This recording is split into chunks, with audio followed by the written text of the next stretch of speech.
Olá, queridos amigos, queridas amigas, que a paz de Jesus esteja com cada um dos amigos, que o Espírito de Deus possa inundar seus corações, dando-lhes o devido conhecimento, entendimento e sabedoria, e que todos tenham um belo dia. Vamos à lição? E hoje, domingo 7 de dezembro de 2025, a lição 11 de hoje, ela tem como título Comprometimento. E a lição de hoje, ela está baseada no livro de Josué, capítulo 22, dos versículos 1 até 8. E dentro desse capítulo e versículos, nos mostram sobre o compromisso das tribos dos Rubenitas, dos Gaditas e da meia tribo de Manassés, em permanecer assim unido, em batalhar até o último momento para que todas as tribos de Israel conseguissem realmente as suas terras em Canaã, onde eles mostraram um comprometimento realmente em fazer isto justamente por amor a Deus. E essas tribos, como a de Ruben, de Gade e de a meia tribo de Manassés, eram tribos que faziam parte ali da parte leste ali do Rio Jordão, que eles batalharam realmente até o fim, até que a tribo de Israel conseguisse realmente essas terras de Canaã. E isso contribuiu assim enormemente, onde eles cumpriram fielmente o seu compromisso de lutar por outras tribos de Israel, não pensando neles. Eles foram solidários em batalhar por as outras tribos, mencionando realmente a mensagem que Deus havia dado para eles, mostrando a importância da unidade da nação de Israel e da terra. E além disso, eles prepararam também o caminho para a história que se segue em última análise, onde trata da importância da unidade de um povo, de uma nação, de uma religião. E a distribuição das terras aqui de Canaã entre os israelitas, após eles vencerem os povos pagãos, essa distribuição foi feita por Josué e Eleazar, o sacerdote. Inicialmente, a leste do rio Jordão, onde ficavam as tribos de Ruben, Gade e a metade da tribo de Manassés,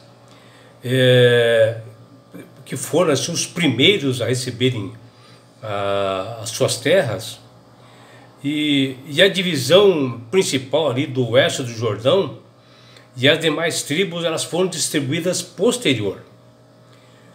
E quando todos receberam suas heranças, Josué convidou a tribo do leste, que eles atravessassem o rio Jordão e participassem de uma grande festa ali no oeste, onde lá estava instalado o tabernáculo. E após a festa com as demais pessoas israelitas, as tribos de Ruben, Gade e a metade da tribo de Manassés do leste, eles voltaram para suas residências do outro lado do rio Jordão.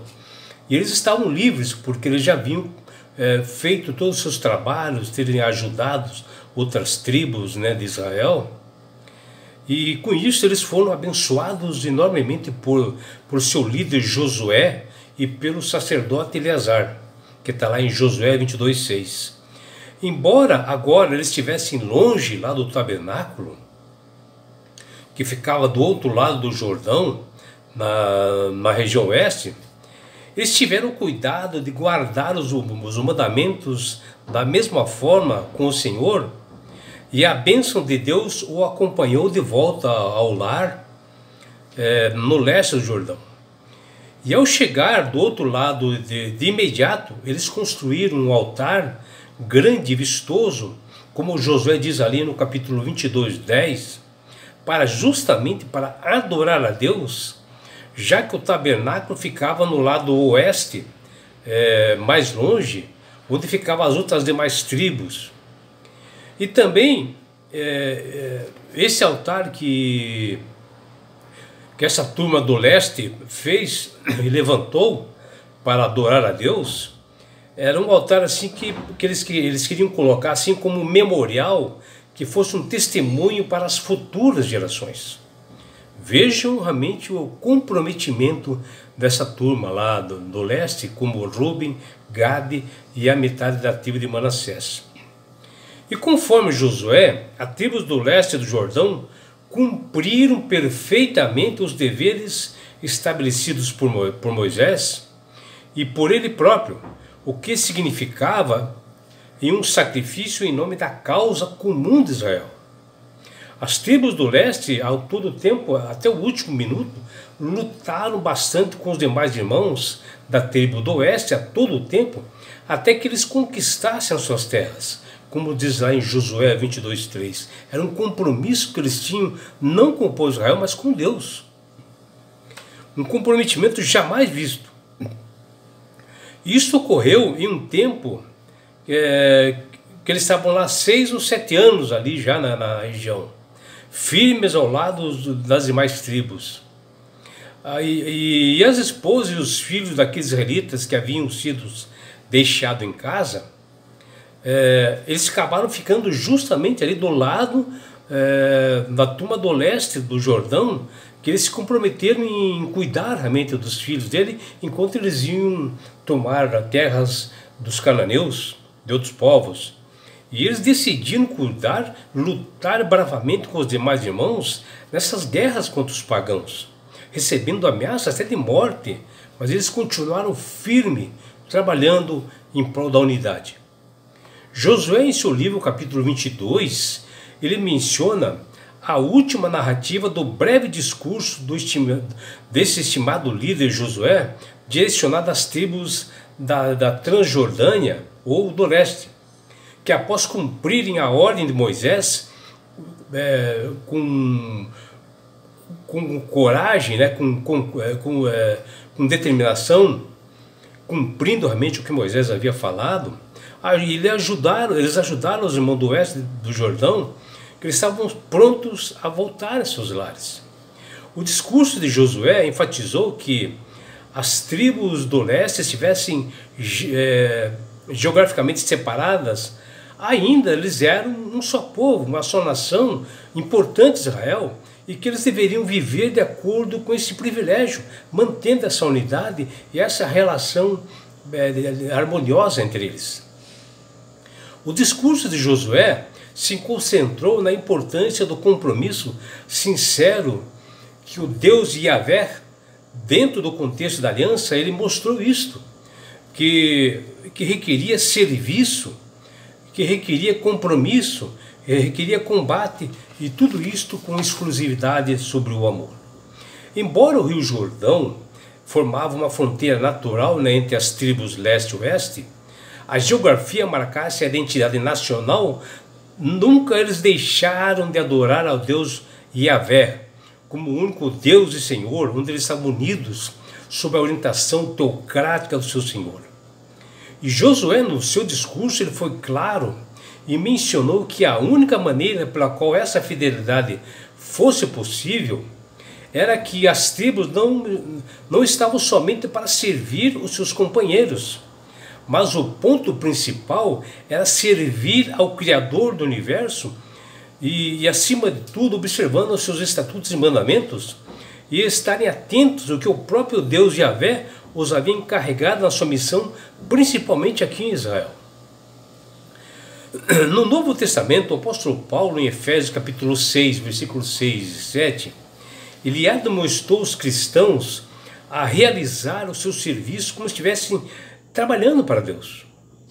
E como servo de Cristo, nós somos chamados também a fazer isto, de coração aberto à vontade do nosso Senhor Jesus, que está realmente nesse verso 6 que Paulo fala aqui, né, em Efésios 6. E ainda que ninguém esteja vendo o seu trabalho, ou seja, observando, nós devemos estar servindo de boa vontade, com sinceridade ao Senhor, e não como os homens o veem, que Paulo fala em Efésios 6:7. E assim o nosso lar, além de ser o centro de convivência, deve ser também um centro de influência em ajudar o próximo com amor, ajudar a igreja, estender a mão aos irmãos que necessitam da nossa ajuda. E isso é muito importante nos dias de hoje. Na nossa vida que nós temos, principalmente nos dias de hoje, com tantas aflições, com tantas guerras, opressões, muitas vezes enfrentamos desafios grandes no lar, no trabalho, na igreja, que fazem todos nós desanimar e às vezes queremos até desistir. Não é fácil, né, meus amigos? Mas nós temos que buscar a orientação divina para todas as dificuldades que nós temos, para a resolução do problema. O próprio Jesus disse que estaria conosco todos os dias até a consumação do século. E Ele é o nosso advogado, nosso sumo sacerdote do tabernáculo celestial, né? E está pronto para nos ajudar, nos orientar e nos confortar, capacitar para nós resolvermos os problemas. E é por isso, meu amigo, minha amiga, que Deus tem clamado através do poder do Espírito Santo para que todos aceitem a Jesus como Salvador e Senhor. Porque o próprio Jesus diz: eu sou o caminho, a verdade e a vida. Ninguém vai ao Pai senão por mim. Está lá em João 14,6. É Jesus dizendo que Ele é o único mediador entre os homens e Deus, que a salvação só vem através dele.